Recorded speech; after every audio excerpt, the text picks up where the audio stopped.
एक बात, अगर भगवान चेतन है, ध्यान से सुनो, वो चेतन है, उसे क्या जरूरत पड़ी थी प्रकृति की रचना करने की? वो तो कोई जरूरत ही नहीं थी। पर उस चेतन ने कहा मैं अपनी सभी उस चीज की अभिव्यक्ति किसके द्वारा कराऊंगा? प्रकृति के द्वारा ही तो कराऊंगा। जैसे रामकृष्ण परमहंस का अनुभव था, सारे अनुभव रामकृष्ण परमहंस के पास थे, पर अभिव्यक्ति नहीं थी। पूर्ण गुरु थे, अवतार थे राम और कृष्ण के, पर उनके पास अभिव्यक्ति नहीं थी। अभिव्यक्ति माने अपनी बात को कहने का तरीका नहीं था, अनुभव बहुत था, पर अभिव्यक्ति नरेंद्र के पास था, विवेकानंद के पास। तो रामकृष्ण ने अपनी सारी शक्ति इंस्पायर कर दी विवेकानंद के अंदर। ये शक्ति गुरु ने ही दी थी और विवेकानंद ने अपने गुरु के ज्ञान को प्रकट कर दिया इंस्पायरिंग से। ऐसे कि निराकार परमात्मा कुछ नहीं जानता, वो चेतन है, पर वो चेतनता जब हमारे दिल में आ जाती है तो वो अंतर्यामी बन जाता है। हार्ट है, जैसे हमारे घर में फ्रिज है, टीवी है, लाइटर है, प्रेस है, वो सारी चीजें इंस्ट्रूमेंट पड़े हैं, अगर उनमें करंट ना हो तो कोई अपना कार्य नहीं करेगा। आकार किसके हैं? चीजों के। और करंट क्या है? वो निराकार।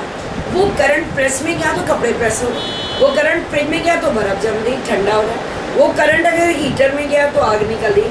वो करंट जहाँ भी जा रहा है वो आकार कार्य करने लगता है। निराकार का कोई आकार ही नहीं।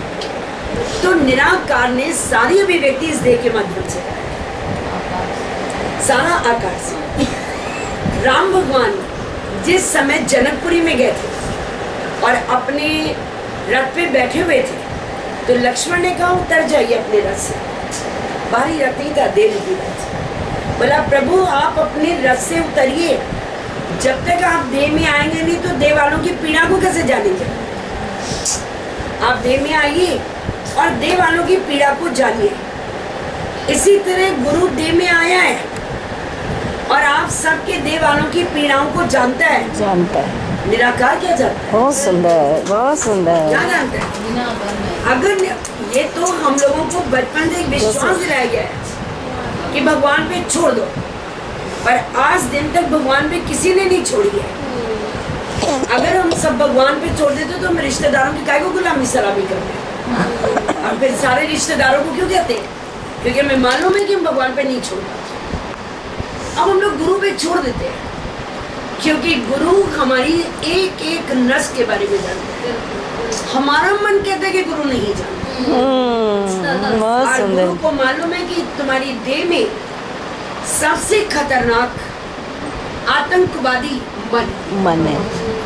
ये मन ही ऐसा गंदा है कि ये कहता है कि जो बात मैं कह रहा हूँ या जो बात मैं गुरु को बताने लगा हूँ, गुरु मेरी एज इट इज बात को समझ ले। और गुरु को मालूम है ये तू नहीं कह रहा है, ये तेरा मन कह रहा है। मैं मन की बात क्यों समझ लूं? भगवान कृष्ण अवतार लेकर भी आए धरती पे, अर्जुन ने उनको इतनी बातें करी, भगवान ने को मानी? उनको मालूम था ये अर्जुन का मोह है, ये अर्जुन का मन है, ये अर्जुन की बुद्धि है। तभी बोला तमोगुण से उत्पन्न हुए मोह के कारण तेरी बुद्धि भ्रमित हो गई, और ये मन बुद्धि मुझे दे दे। जब तक मन बुद्धि तेरे पास रहेगा तेरा कल्याण करूंगी। स्वयं अर्जुन से भी भगवान ने देख लिया कि मोह के कारण ही तो वो कृष्ण से दलीलें देते। हम सब लोग भी दलीलें कब तक देते गुरु को? और चलता कौन है? मन ही तो कहता है मैं तो आपको यहाँ पर बैठकर इतना कटु सत्य बता रही हूँ कि तुम्हारा कल्याण सिर्फ गुरु जी की वाणी से हो। मेरा शरीर किसी का कल्याण नहीं कर सकता। मैं आपको धोखे में नहीं रखती कभी। मेरी देह कहाँ करेगी आपका कल्याण? मेरी देह का आदर्श भी आपके लिए लेना कठिन है। बहुत कठिन है, क्योंकि इस देह का जन्म जिस संस्कार, जिस परिवार, जिस एनवायरमेंट में हुआ है, मेरी सारी परवरिश होना नहीं। अगर आप उस तरह का मेरे हिसाब से घर में जाकर दाल में दूध डालेंगे तो घर वाले कहेंगे तुम्हारा दिमाग खराब है। कहीं दाल में दूध पड़ता है और हमने दूध ही की दाल खाई। और अगर आपको बोलेंगे कि रोज जूस पियो, कहेंगे दिमाग खराब है, मरीज आदमी जूस पियो। मरीज को जूस दिया जाता है तो वो कुछ खा भी नहीं पाता, और बादाम उसको दिया जाता है जिसने बच्चा पैदा किया। क्या बात है, कहाँ से लाते हैं? तुमको रोज बादाम क्यों चाहिए? अब देखिए, इस तरह के अगर आदर्श मैं आपको बताने लगूं कि लो ये जेवर जाके बेच आओ और जाके जो करना है वो कर लो, अपनी खुशी को ना मारो, अपने मन को मत वो बिगड़ने दो, कॉम्प्लेक्स ना आने दो। आपको घर वाले कहेंगे आपको गुरु नहीं बर्बाद कर रहा है। ये मेरी स्टडी का आदर्श, क्योंकि मैं अपने राशि माहौल में पली और ये जिंदगी मैंने देखी है। आपके घर में गाड़ी खड़ी होगी, आपके घर वाले कहेंगे दिमाग खराब है, गाड़ी लेके सत्संग जाओ, 50 रुपए का पेट्रोल फूक दूंगी, 100 रुपए का, 10 रुपए का किराया खर्च करते जाओ। और मैं कहूंगी गाड़ी लेके सबको छोड़ के आओ, बारी बारी सबको छोड़। भगवान ने दी किसके लिए? आज का दिन है, मौज करो। गैरेज में खड़ी गाड़ी बेकार है, इस गाड़ी का सदुपयोग करो, भराओ, 100 रुपए का पेट्रोल करो निष्काम सेवा। जो नहीं आ सकता उसको बोलो बैठो मेरी गाड़ी में, मैं तुम्हें लेके चलूं। अब मैं अगर इस तरह का आदर्श दूं तो तुम नहीं चल पाओगे बेटा, ये मेरी प्रकृति का खेल है। पर सारा कमाल तुम्हारे जीवन में जो चेंजेस आ रहे हैं, जो तुम आनंद में हो, जो तुम मस्ती में हो, जो तुम खुश हो, तो वाणी के कारण है। तो गुरु कौन है? वाणी। बस आखिरी जीवन का एक सिद्धांत बना लो, वाणी से ही सबका कल्याण है। वाणी का न रंग होता है, न रूप होता है, न आकार। गुरु निराकार, ठीक है ना? वाणी ही आपका कल्याण कर रही है। पर जब ये वाणी मन सुनता है, ये वाणी भी आपकी बुद्धि नहीं सुनती है। बुद्धि तो वाणी को सुन के तर्क देती है, बुद्धि तो वाणी को सुन के आपको निश्चय, संशय और भ्रम दिखाती है। ये बुद्धि का काम। पर वाणी जब ये मन सुनता है तो इस मन ने आज दिन तक संसार को सुना है, शास्त्रों को सुना है और वेद वेदांतों को सुना है, पंडित पुरोहितों को सुना है। इस मन ने आज तक गुरु को नहीं सुना था। अगर इस मन ने गुरु को सुना होता तो ये जानता कि गुरु चीज क्या है। पर इस मन ने सुना, जो मन सुन के आया है, शुरू में उसको गुरु की हर बात बड़ी अटपटी लगती है और मन गुरु के बारे में निर्णय देने लगता है। जो गुरु तुमको तुम्हारे स्वरूप का ज्ञान करा रहा है, जो तुमको तुम्हारी अनुभूति करा रहा है, तुम उस गुरु को फिर देखकर तुम उसके बारे में स्टेटमेंट देते हो। उस समय गुरु समझता है, देख मैं से बोल रहा हूँ तू तीनों कालों में दे नहीं, और ये मुझे दे कर। अब सबसे बड़ी शिष्य की भ्रांति क्या है?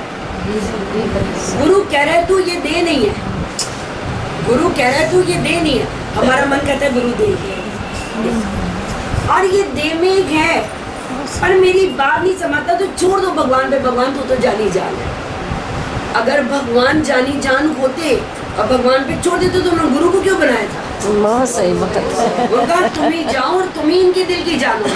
क्योंकि सामने बैठकर राजा जनक जिस समय अष्टावक्र मुनि को मिले, साकार में लेते ना गुरु शिष्य, और शिष्य की अवस्था को देखकर उनके गुरु ने जान लिया ना कि शिष्य के दिल में क्या है। निराकार में कहाँ जाना था? वो तो बहुत पूजा करते थे भगवान।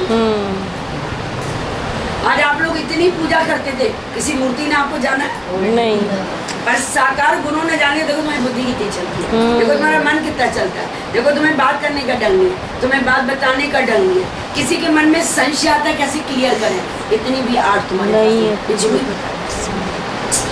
और गुरु के ऊपर टोटल छोड़ देने में अहंकार कभी मानता नहीं मानता, ये मैं। और गुरु का काम है तुम्हारी मैं को मार देना, सिर्फ तुम्हारी मैं को ही रात दिन मारता है। ये तेरा मन है, इस देह को कोई ताड़ना नहीं मिलती है, इस देह को कोई कष्ट नहीं मिलता। आपका मन पापी है, ये सदा दूसरे में दोष दिखाता है, ये दूसरे में कमियां दिखाता है। जो भी व्यक्ति दूसरे की कमी और दोष देखता है, हम समझ लेते हैं ये चंडालों का दूसरा भाई है, ये चमार बस्ती का रहने वाला है, इससे दूरी हो जाए तो अच्छा। ये बात भगवान नहीं कहेगा, ये गुरु कहेगा, क्योंकि गुरु नहीं कहा था राजा जनक तुम सही सब चमार बैठे, क्योंकि तुम चमड़े को देखा। ये बात जब कही थी अश्वकर मुनि ने, तो जनक उठ के खड़े हो गए थे। बोला आपने मेरी सभा से मुझे चमार कहा? बोला क्योंकि चमड़े को देख रहे। आज हमारे तुम्हारे में इतनी हिम्मत नहीं है कि गुरु दरबार में खड़े हो रहे। अगर गुरु भी दे की बात करें तो बोलो चमारों के भाई मत करो, हिम्मत होनी चाहिए। चम की बात ही मत करो, क्योंकि मैं ये दे नहीं हूँ। आपको लगता है मैं ये दे हूँ, पर मैं ये दे नहीं हूँ। ये आपकी सोच है, ये आपकी समझ है, और आपको मन ही तो कह रहे हैं, ये मन कह रहा है। तो मन अपने आप को बचाने के लिए, ईगो को बचाने के लिए कहता है छोड़ मार बोली। गुरु कुछ नहीं समझे। घट घट दी जानन वाले मेरे सतगुरु प्यारे, मुझे पता है जब तक तुम्हारे पास मन है तब तक तुम प्रकृति स्थित हो, और मन प्रकृति के तमोगुण से पैदा होता है। सतोगुण से भी पैदा होता है तो उसको सात्विक मान लिया जाता है, अगर रजोगुण से भी पैदा होता है तो उसको अच्छा मान लिया जाता है। मन पैदा किससे हुआ? तमोगुण से। तमोगुण से पैदा हुआ मन, तमोगुणी व्यक्ति को दुनिया में कोई राजी करता है? कहते हैं ईर्ष्यालु, जलन, सड़न, वैर, विकल्प, लोभ, द्वेष, 12 जंजीरों से बंधा हुआ ये तमोगुण।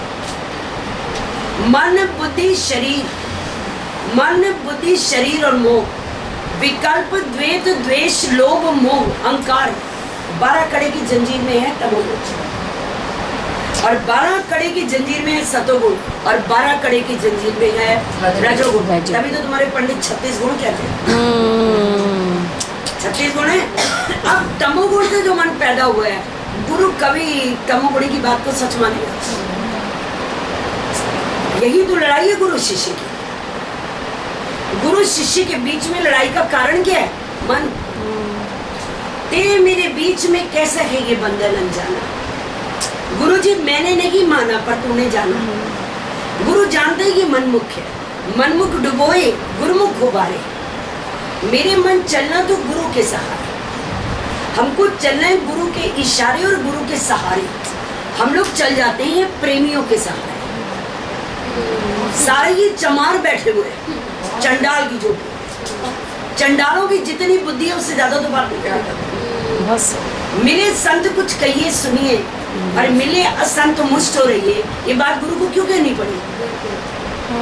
ये बात गुरु क्यों कह रहे हैं? क्योंकि अगर तू संत से नहीं मिला तो चंडाल है सब। क्योंकि चर्म की झोपड़ी में हमको तुमको बुरा नहीं लगना चाहिए, क्योंकि परीक्षित को भी बोला चंडाल की झोपड़ी, जनक को बोला चमार, और गुरु नानक जी ने तो शरीर वालों को नहीं, चाइना वालों को कह दिया चमार के बड़े भाई। जहाँ चमड़ी चुड़ी अति नीचन ते नीच, तू तो पूर्ण ब्रह्म था अगर ये जाना। अब सिर्फ मिले संत कुछ कहिए सुनिए। तुमको ये बात मैंने बोली है कि यही तुम्हारे 29 दिन संकल्प के थे, दादा भगवान के पुण्य तिथि के दिन थे, और ये एक एक दिन बड़ा मिरेकल का था।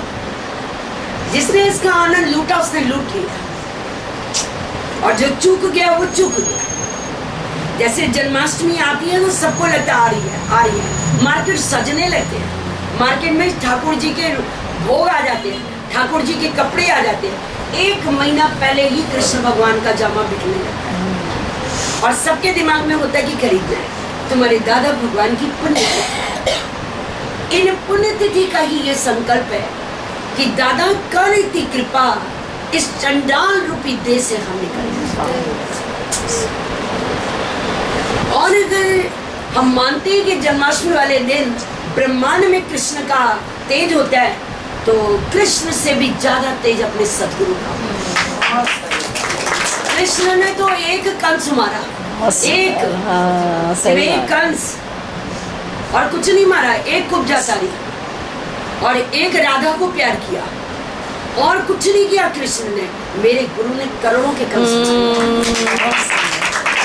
करोड़ों एक कंस और भैरव मारे हैं और एक एक को आत्मनिष्ठ बने। बहुत सही बात है। जिसने एक एक का मारा है कंस, उस गुरु के दिल से कभी बहुत ही सुंदर। न तलवार उठाई है, ना उसने कोई गोली चलाई है, पर मार सबके दिल के कंस बनाए। तो अपने गुरु से महान कोई संसार में नहीं पैदा हुआ। नहीं।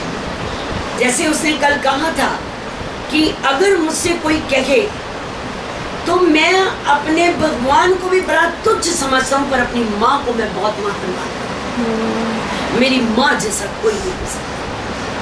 भगवान की मूर्ति मेरे घर में ही है। मैं आता हूँ थका हुआ तो ताला नहीं खोलती, मेरे लिए रोटी नहीं लाती, मेरे लिए पानी ठंडा नहीं लाती, मुझे शरबत नहीं पिलाती, मेरे गले नहीं लगती, मेरे को आके रात को सुलाती नहीं है, मेरा सिर नहीं सहलाती और मेरे माथे पे प्यार नहीं करती। पर ये मूर्ति वो करती है जो माँ बना के मेरे जीवन में आई। तो भगवान तू भी बड़ा तुच्छ है, पर मेरी माँ के तुल्य में कुछ नहीं। तभी बोला माँ ही काशी, माँ ही गंगा, माँ ही यमुना, माँ ही काशी धाम। और माँ अगर तेरा हाथ है मेरे सिर पे तो ईश्वर का क्या कहता। मुझे ईश्वर की भी जरूरत है, माँ की। हमारे गुरु जैसा कौन है? जब गुरु की बात आती है और आगे देह में आ जाता है, फिर कहेगा प्रमला भगवान, दादा भगवान, गीता भगवान। शरीरों की बात मत करो। जब हम गुरु की बात करते हैं वाणी में आ जाए। अपने गुरु जैसा कोई नहीं, बस वो बात। क्योंकि मेरे भटके हुए मन को उसने ब्रह्म ज्ञान दिया। शरीर, मेरे शरीर ने आपको कुछ दिया है। ये सब यहाँ से जो गंगोत्री निकल रही है, जो निकल रही है, वही आपके अंदर वाणी जाती है तो आपका मन मुड़ता है। घर में एक विचार आता है, मन मुड़ते हो ना, कि मेरा शरीर आपको मुड़वाता है। वाणी विचार, उस वाणी को देखो कि बस मेरे गुरु का एक एक वचन 1-1 करोड़ के बराबर है। शायद तुम अनुभव करते होगे, अगर आज की दुनिया में मुझे कोई कहे और इस समय कहे तो मैं कहूँगी 1 अरब रुपए मैं दादा भगवान के ऊपर वार के फेंक दूँ। पर दादा के एक विचार की कीमत अरब रुपए से ज्यादा है। अरब रुपए संसार में बड़े तुच्छ हैं, क्योंकि अरबपति रोता है, पर गुरु का एक विचार जिंदगी की। बहुत सुंदर। तो मैं उन तभी दादा ने कहा पैसे वालों को ज्ञान नहीं देता, पैसा बड़ा तुच्छ है, ये वैल्यू कौन जानता है। जैसे कहा किसी ने कि जिसकी माँ मर जाती है उसके दिल से पूछो माँ क्या चीज है। जिनकी है उनको कदर नहीं है, पर जिनकी मर जाती है उनके दिल से पूछो। ऐसे की दुनिया में जिनके पास गुरु नहीं है उनके दिल से पूछो। करोड़ों का धन है, करोड़ों का, पर क्या है? गुरु नहीं। गुरु के बिना अपंग अपाहिज है, बिल्कुल कंगलिंग है। बिल्कुल समय आने पर वो हंस नहीं पाते, समय के सुख नहीं ले पाते, समय का विचार नहीं ले पाते, भौतिकता में ही चलते रहते। पर जिसके जीवन में गुरु है वो क्या कहता है? मुझे किसका गम, मुझे किसका? शरीर वाले गुरु को नहीं मानता है, उसकी वाणी हरदम मेरे पास है। मुझे किसका डर, मुझे किसका गम, मेरा सतगुरु मेरे साथ है। सत यानी सत्ता है जिसकी, गुर जिसके गुर जो बताया वही मेरे साथ है। गुरु के नाम पे कभी शरीर में मत आया। हम लोग शरीर को देखेंगे तो कहेंगे मेरे प्रमला भगवान। गलत कहते हो, प्रमला भगवान भी सूरज की किरण है, गीता भगवान भी सूरज की किरण थी। दादा भगवान ने अपने गुरु से लिया है, दादा भी सूर्य की किरण है। सब समाएंगे गंगोत्री में, सूर्य में। हम सब लोग किरणें हैं, किरणें अपने दादा का तेज लेकर आए। वो तेज से तुम्हारा कल्याण हो रहा है, मेरी देह से किसी का कल्याण नहीं। इसीलिए इस देह की पूजा करानी वो व्यर्थ मानता है। कहता है सब नमन करो। आज मैंने सुबह से सिखाया, जब तुम्हें बोले तुम किसकी वाणी सुनते हो, खबरदार तुमने प्रमला जी का नाम लिया, खबरदार जो तुमने मेरा नाम लिया। तुम बोलो हम दादा भगवान की वाणी सुनते, हम दादा की गंगोत्री का जल पीते हैं।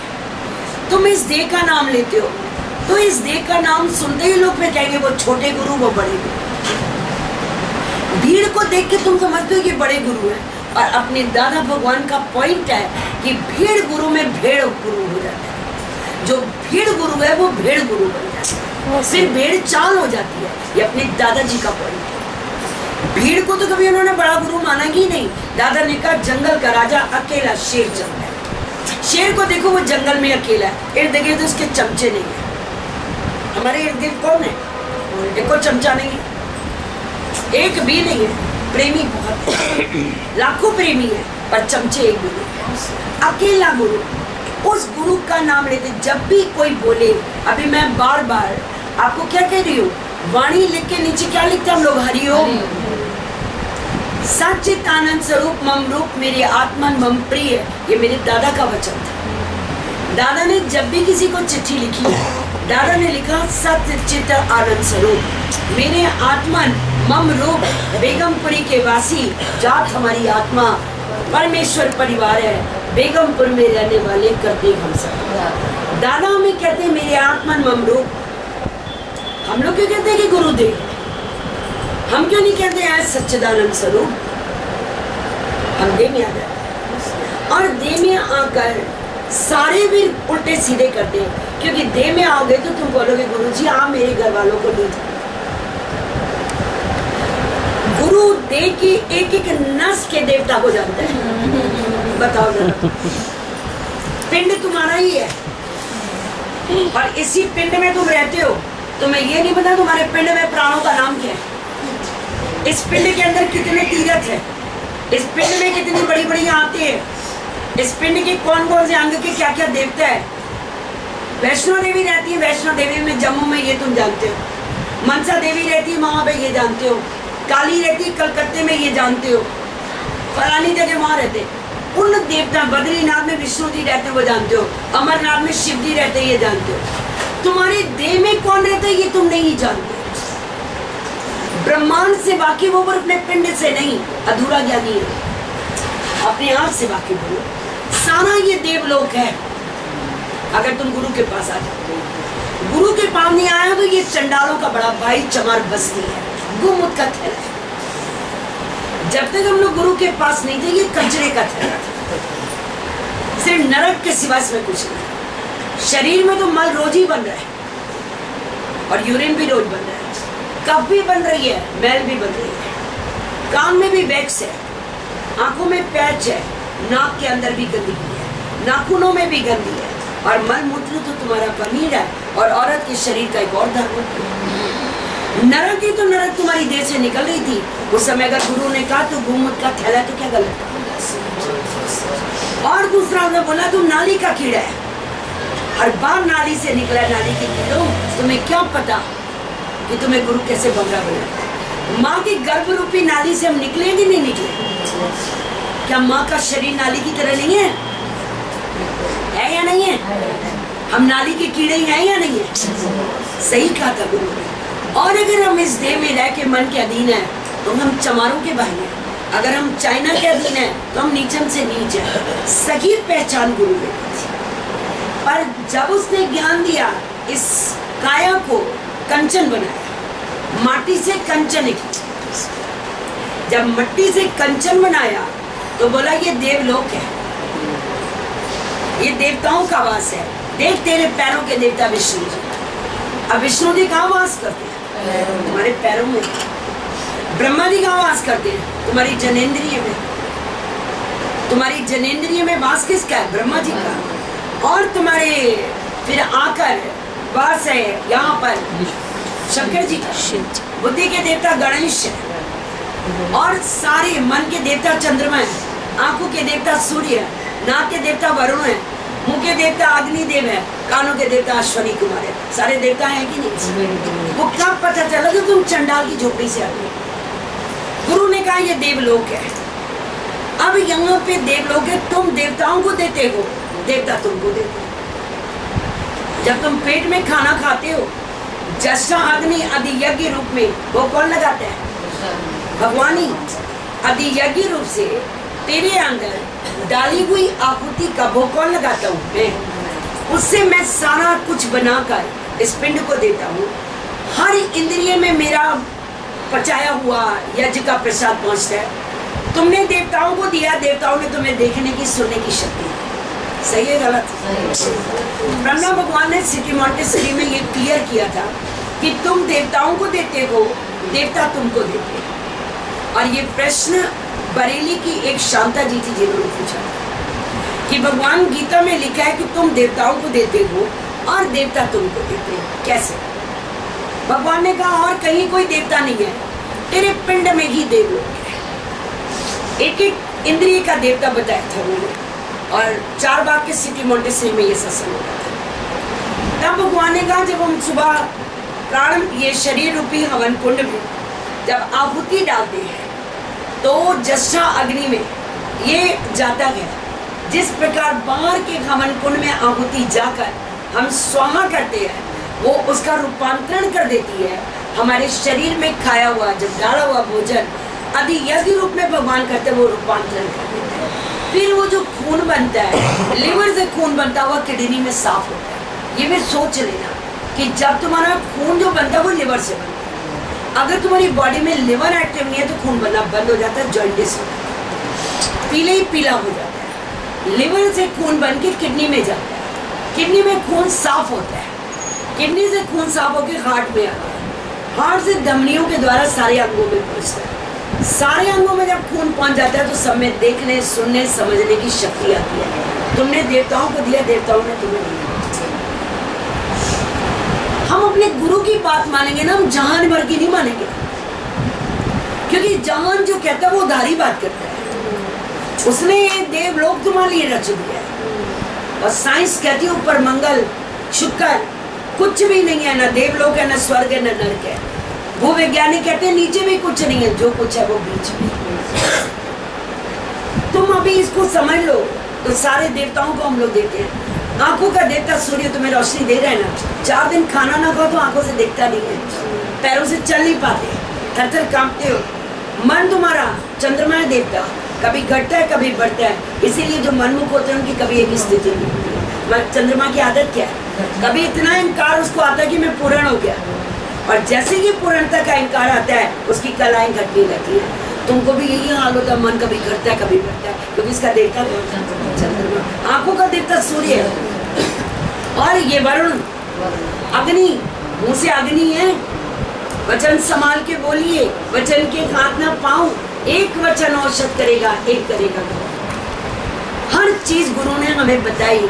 हम कैसे कहेंगे भगवान जानी जाना, मैं कहूंगी मेरा गुरु जानी जाना। पिंड का पूरा निरूपण किसने करके दिया? मेरे गुरु ने। आज गुरु की बात मान के मैं कह रही हूँ ना कि मैं धीरज में नहीं हूँ, ये तो धरती है, धरती का धर्म है धीरज में रहना। मैं विनम्र नहीं हूँ, ये तो जल में है नम्रता। मैं परोपकारी नहीं, अग्नि का धर्म है परोपकार। मैं निर्लिप्त न्यारी नहीं, यह आकाश का धर्म है निर्लिप्त। और मैं समता में नहीं, वायु समता में। पहले इन 5 गुणों को आप अपने में मान के कितने इनकारी थे। आज आपको मालूम पड़ गया कि ये मेरे गुण धर्म नहीं है, ये तो 5 तत्व। और सतोगुण, रजोगुण, तमोगुण, ये 3 गुण हैं। गुण और दोष प्रकृति में होते हैं, आत्मा में नहीं होते। जब आत्मा में ये तीनों गुण ही नहीं है तो ये तीनों गुण आखिर देह में क्यों हैं? क्योंकि देह का व्यवहार गुणों से चलता है। अभी मैंने यही कहा था, अगर तुम पूरा ज्ञान मुझसे ठीक से नहीं समझोगे, तुमसे कोई पूछेगा तुम नहीं बता पाओगे, तो लोग कहेंगे तुम्हारा गुरु चने बेच है। दुनिया भर की बातें तुम्हें मालूम है पर अपने बारे में कुछ नहीं पता। सब कुछ पता है, मुझे पता है 3 गुण प्रकृति में है और प्रकृति प्रभु की माया है, छाया है। ये छाया से 3 गुण पैदा हुए और उन्हीं 3 गुणों में मन पैदा हुआ। ये तो अर्जुन जब रोया मन मन मन मन करके, तब कृष्ण को लास्ट में कहना पड़ा 10 इंद्रियां 11वां मन भी मैं ही। बात तो खत्म कर मन की, ये मन की नीचा है। अब आप ये जानिए कि तमोगुण से पैदा हुआ है, इसीलिए मनमुख को गुरु अपनी पैर की जूती के बराबर मानता है कि तू तो मुझे बात ही मत किया कर। रे मनमुख, तेरा कोई भरोसा नहीं है। आज तो गुरु को भगवान कहेगा, कल गुरु को शैतान कहेगा, क्योंकि मन के कारण तो भगवान कहता है।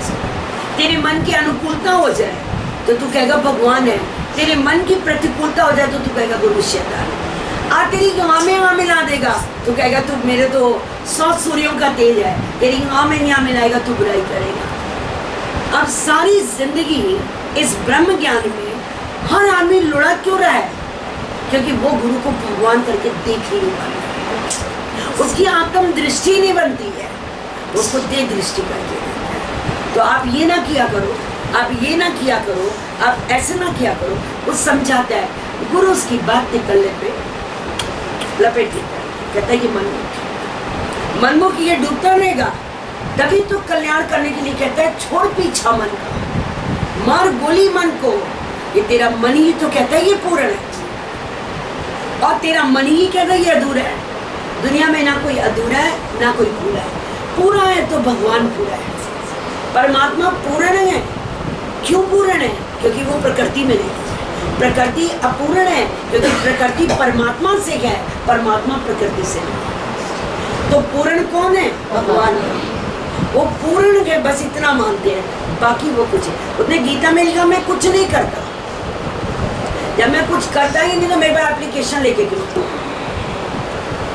आनी नहीं चाहिए। ना मैं जीव के कर्म बनाता हूँ, ना मैं उसकी प्रारब्ध रचता हूँ, ना ही मैं उसकी प्रारब्ध का धर्म से देता। मैंने जीव के लिए त्रिशक्तियों की रचना कर दी। ब्रह्मा सृष्टि क्रिएट करेंगे, विष्णु पालेंगे और शिव संहार कर देंगे। अब ये तीनों ही लोग काम करेंगे। भगवान ने अपने को निर्लेप न्यारा किया कि नहीं किया? त्रिशक्ति को जन्म देने के बाद अपने को निर्लेप किया। हम तो कह ही नहीं सकते कि वो जानी जाने। जिसने हमें जन्म दिया है, एक बच्चे की गूंगे की भी भाषा कौन जानती है? बाप नहीं जानता, माँ जानती है, क्योंकि उन्होंने उसको जन्म दिया है। तुम जितना अच्छा अपने बच्चे के बारे में जानते हो, उतना अच्छा तुम्हारा पड़ोसी नहीं जानता, क्योंकि तुमने जन्म दिया। तुमको जन्म किसने दिया? ब्रह्मा जी ने। पाला किसने? विष्णु जी ने। संहार कौन कर रहा है? शिव जी। ये संसार की प्रकृति। अब यहाँ पे तुमको जन्म दिया है मैंने, तुम लोग आए हो यहाँ, जन्मे हो मेरे द्वारा। तुम्हारी परवरिश भी किसने की? मैंने। प्रमला जी तुम्हारे बारे में क्या जानते हैं? एक सिंगल टुकड़ा नहीं जानते तुम्हारे बारे में, तुम हो कौन? वो हर बार तुमसे यही प्रश्न करते तुम कौन? तुम कहते हम सेवक आंटी क्या जाते हैं, हमारे गुरु जी सेवक है। अच्छा सेवक है, वो बार बार क्यों कहते हैं? माँ बार बार अपने बच्चे से पूछती है तो किसका जाया है? पूछती है? एक बार माँ ने पैदा कर लिया उसको अपने बच्चे बारे में। तुमको प्रमला जी ने पैदा नहीं किया है। तुम जितनी बार जाओगे हर बार वो एक प्रश्न करेंगे कि तुम कौन। तुमको मैंने पैदा किया, जितना अच्छा मैं तुम्हारे बारे में जानती हूँ उतना अच्छा तुम्हारे बारे में कोई नहीं। तुम संतों में सन्मुख बन जाओगे, पंचों में प्यारे बनोगे, ये मैं जानती हूँ कि तुम्हारी ये स्थिति नहीं है जितना तुम बोल रहे हो, तुम्हारी ये अवस्था नहीं है जितना अच्छा तुम दिखा रहे हो, क्योंकि ये प्रकृति का सतोगुण है। जब तुम्हें सतोगुण आता है तुम बड़े सात्विक हो जाते हो। उस समय तुम्हारे मुख की वाणी, तुम्हारी करनी, तुम्हारी स्थिति से लोग कहते हैं हाय दीदी ये तो आप जैसी बन गई, जबकि वो सतोगुण। कुछ समय के बाद रजोगुण आ जाता है, चंचलता आ जाती है, हलचल हो जाती है। जब आदमी कहता है मैं ज्यादा जानता हूँ, अरे गुरु जी आप मेरी समझिए तो, बोला आज तो मुझे समझाने चला मुझे। अब ये रजोगुण आया, फिर उसके बाद तमोगुण आ जाता है। अरे छोड़ो, हमें यहाँ नहीं समझ आया, हम यहाँ चले। अभी जब मैं दिल्ली में गई थी या आगरा में गई, जब लोगों ने प्रमला जी के लिए भी कह दी कि उनका तो हमें सत्संग ही नहीं समझ आता, हमने कहा मुनि के हमने कहा मुनि के हैं। आपने मेरी वाणी को सुन के झट कह दिया हम आपको गुरु बनाएंगे, हम प्रमला जी के ही हैं। आपने नहीं मन मना भाव कर उनसे ज्ञान सुना, आपने नहीं अपनी निष्ठा की, आप गुरु को दोष नहीं दे सकते। और जो दीदियां आपको सत्संग सुना रही हैं, इन्होंने कभी मेरे गुरु जी का साथ नहीं किया। ये वाणी लेके आती है, पढ़ती है, ये आपके गुरु कैसे बन जाएगी? ये आपका कल्याण कैसे कर देगी? कल्याण आपका वही करेगा जो आपको जन्म देगा। वो आपकी नस नस से वाकिफ है कि आपको मोह बहुत है, आपको भी अहंकार बहुत है, आपकी बुद्धि चलती है, आपने घाट घाट का पानी। तुम बैठोगे प्रमला जी के पास, श्रद्धा से सुन के चले आओगे, बस बात खत्म। वो क्या जाने कि तुम्हारी दिनचर्या और तुम्हारी जिंदगी क्या है। ना तो तुम कभी उन्हें बताओगे और ना वो कभी तुमसे पूछेंगे। उनको भी लगता है कि लोग जहाँ सुनते हैं वहाँ की गतमत वही लोग जाने, वही जाने जो सुनाते हैं इनको। आपने कभी जाकर उनको अपनी दिनचर्या बताई, हे मेरे सदगुरु तेरी वाणी को मैंने जब सुना, सुनकर मेरी ये स्थिति है, आज मेरी ये, उनके पास आपके लिए एक वक्त का टाइम है। इसके लिए उन्होंने कह दिया जो आपको सुना रहे हैं वो आपके बारे में ज्यादा है। मुझे पता है ना कि भी मन के अधीन बहुत है लोग, बहुत अधीन है, क्योंकि मन ये नहीं मान पाता कि ये भगवान है, और तब तक नहीं मानेगा जब तक तुम्हें अपने में निश्चय ना आए कि मैं भगवान हूं। हम आपको निश्चय क्या करा रहे हैं, आप भगवान है। जब आप आते हैं, मेरा पहला प्यार क्या होता है, आओ सच्चिदानंद। मैं आपको हमेशा क्या बोलती हूँ, आओ सच्चिदानंद, निराकार परमात्मा दीन दयाल सच्चिदानंद, आओ बैठे। तुम देखो ना तुम्हारा गुरु तुम्हें क्या करके संबोधित कर रहे हैं। और जब तुम मेरे बारे में बताते हो तो तुम बोलते हो हम बिना सेवक से सत्संग सुनते। मैं तुम्हारी देह के बारे में कभी नहीं बोलती, एक सत्संगी को तुम्हारी देह के बारे में नहीं पता। सबको क्या दृष्टि रखता है, सच्चिदानंद। और हम लोग जो बोलते हैं हम कहते हैं बिना सेवक से सुनते हैं। हम ये नहीं बोलते हम दादा की गंगोत्री, दादा की फुलवारी का पानी पीते हैं। शरीर का नाम लेते ही अच्छा वीणा से, सेवक से, देखिए अब क्या आ गया, वो वीणा से, वो सेवक से। नाम रूप में आते कि लोग आपको नाम रूप की बातें बताने लगते, क्योंकि उन्होंने प्रकृति से देखा है। जिन्होंने मुझे बचपन में पाला है और आज वो तुम कहोगे वो कृपाराम की लड़की थापर की, अरे वो तो बच्चा, क्योंकि उन्होंने मुझे देखा है, पाला है। जो मेरे ससुराल में होंगे वो भी क्या कहेंगे, अच्छा हमारी बहू से सुनती हो। जब देह में आओगे तो लोग तुम्हें देह के बारे में बताने लगेंगे। जब तुम बोलोगे ना हम गीता ज्ञान सुन, हमारे यहाँ हजारों मकान देखने आते हैं, हजारों बिल्डर आते हैं। जब भी पूछते हैं आप कहा, तुम कहते हैं मेरे यहाँ गीता ज्ञान चलता है। मैं कभी नहीं बोलती मैं प्रमला जी गीता भगवान का, उनको क्या मालूम है।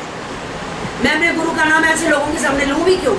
मैं बोलती मैं गीता ज्ञान सुनती हूँ, मेरे यहाँ आर्ट ऑफ लिविंग पे ज्ञान चलता है। जैसे मैं बोलती हूँ आर्ट ऑफ लिविंग, लोग कहते वही रविशंकर जी। देखिए कृष्ण ने जीने की कला दी है, पर लोगों ने आजकल जीने की कला रविशंकर जी देते हैं। फौरन कह गया आप रविशंकर जी की।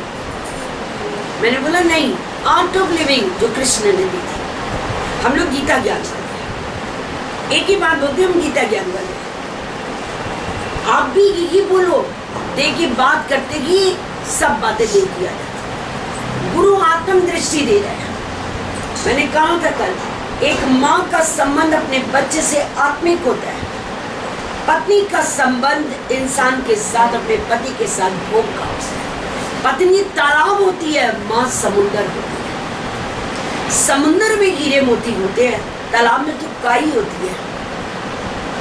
और मेंढक होते हैं, मेंढक होते हैं, काई होती है, और जगह जगह पेड़ निकले होते हैं। पत्नी का पति के साथ संबंध तालाब का होता है, क्योंकि पति को पद मिलता है, पत्नी अहंकारी हो जाती है। बेटे को पद मिलता है, भगवान की प्यारी हो जाती है। हे मालिक निराकार सच्चिदानंद, उसके अंदर विनम्रता आती है। इसी तरह से हम जब देखते हैं आत्म दृष्टि, गुरु आपको क्या करके देख रहे हैं, आत्म दृष्टि। इसीलिए उसका तुम्हारे साथ कितना प्यार है। तभी लोग कहते हैं 200 औरतों को एक साथ बांध के चलना, ये बहुत बड़ा कलेजा है। हम लोग को लगता है कलेजे की क्या बात है, क्योंकि हम सबको आता, हमें क्या जरूरत पड़ी है तुम्हारी देह के कोई गुण दोष की। कितनी मुश्किल से तो इससे पिंड छुड़ाए। हम क्यों देखिए, आपके जो गुण है वो सही है, जो दोष है वो सही है, ये प्रकृति में, आप में नहीं है। रोज आप गुरु को कहते हैं गुरु जी मेरे में ये दोष है, कहता है ये प्रकृति में है, तो निश्चल आत्मा, तो सच्चिदानंद ब्रह्म। कितनी हिम्मत बढ़ाता है आपकी गुरु। आपको देह में आने नहीं देता, देखिए बात नहीं करने देता। काम क्रोध लोभ मोह अहंकार ये प्रकृति में है, गुणों में है, तुझ में नहीं, तुझ में नहीं है। ये कहते कहते कहते तुमको देह से हटाता ही। आप सोचो ना, जो आपको देह से हटा रहा वो खुद कहाँ है, उसको कौन जान पाया है। गुरु का भेद तो भगवान भी नहीं जान पाते। नहीं जान पाते। अगर गुरु का भेद भगवान जान जाते तो बुल्ले शाह को क्यों कहना पड़ता कि ऐ मेरे दुनिया वालों, पीर फकीरों, भगवान रूठे तो गुरु ठौर है, गुरु रूठे तो कोई ठौर नहीं। गुरु को मनाने की कला तो किताबों में भी नहीं लिखी। भगवान रूठ जाए मनाने की कला है, गुरु रूठे तो कहाँ से करे। इसीलिए जिंदगी में बहुत, मेरे ख्याल से करोड़ों अरबों में कोई एक गुरु होगा जो नाराज होगा अपने शिष्य से। गुरु कभी नाराज नहीं होता, जैसे माता को माता नहीं होती, गुरु भी कभी इतना गंदा नहीं। पर इंसान क्या करता है, गुरु जी आप हमसे नाराज हैं, बोला अगर मैं तुम्हारा राज ना जानता तो नाराज होता। मैं राज जानता हूँ ना तुम्हारा, मैं नहीं नाराज हूँ तुमसे, क्योंकि मैं राज जानता हूँ। अभी तुम मनमुख हो, अभी तुम बुद्धिवान। जब मैं राज जान गया तो मैं नाराज क्यों हूँ? नाराज मिटता होती जब मैं तुम्हारा राज ना। गुरु का राज कौन जानेगा? भगवान भी परेशान है, कैसे इसने मेरे बनाए हुए बच्चों के मन को मोड़ दिया। कल मैंने लिखा वाणी में कि जब जगजीत बेटा माँ के सन्मुख आया था, माँ तेरा बेटा जग जीत कर आया। माँ थी ज्ञानी, कहती बेटा जग जीते। क्या मानू, मन जीते जग जीत होता है, संसार को जीतने वाला जग जीत नहीं होता। माँ के इस अनुभवी कटु सत्य को सुन के बेटे ने कहा माँ बता मन कैसे जीता जाए। बोला बेटा मन सदगुरु की शरण में जाके जीता। पर बेटा साज सज्जा इस घोड़े गाड़ी के साथ गुरु के पास न जाना। गुरु के पास सर को पांव बना के जाना। कैसे जाते? सर को पांव बना के जाना। बेटा गुरु के पास गया, सर को पांव बना के गया, और जब आया, जब आके कहता है माँ आज तूने मेरा कल्याण कर दिया, तूने कहा मन जीते जग जीत है, आज मैं मान गया। तब माँ ने कहा जग जीत के आया ना, तो जा मेरे लिए गायत्री लिया, संत लिया, गंगा जल लिया और गीता लिया, क्योंकि जग जीत के आया है। तो भी क्या चीज मांगी थी? गंगा, गायत्री, गीता और गंगा, संत और गंगा जल।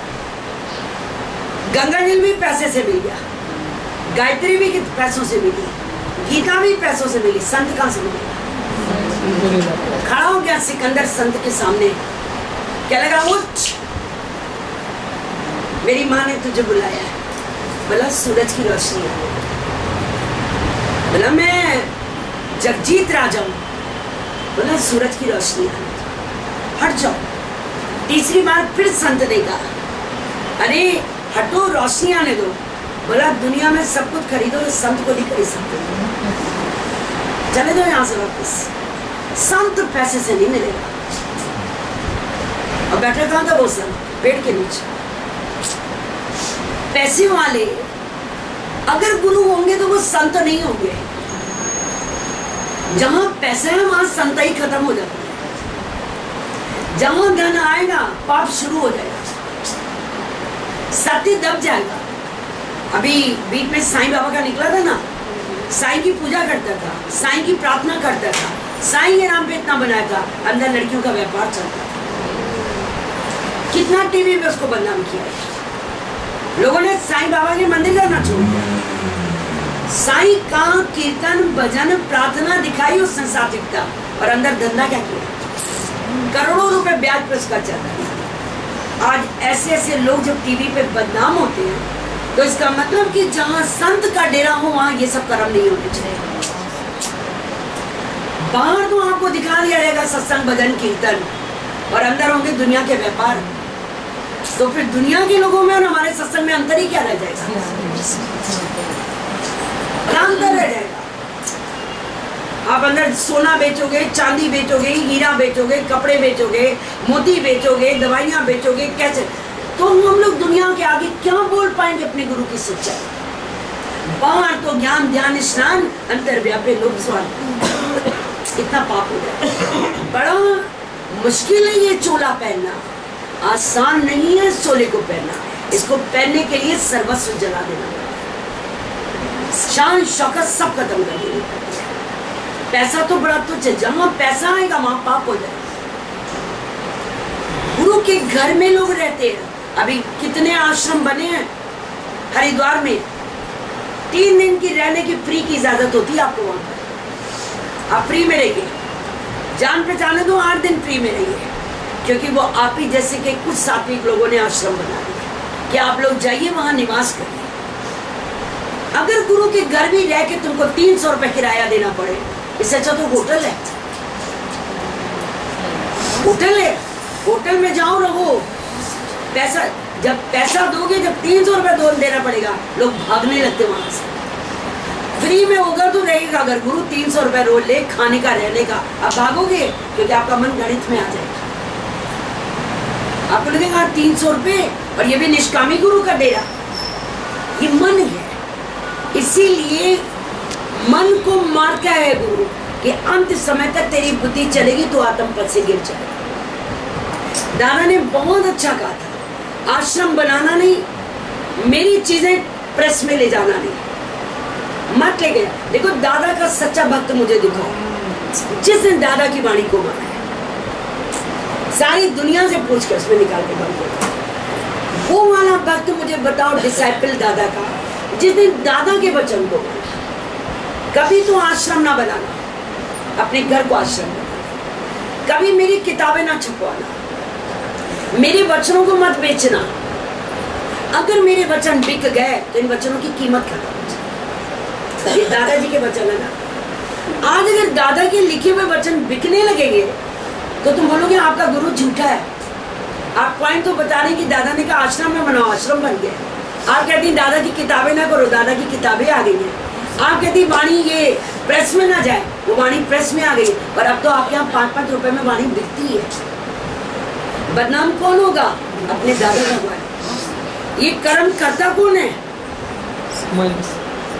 ये मन कराता है जब पैसे का लोभ आ जाता है।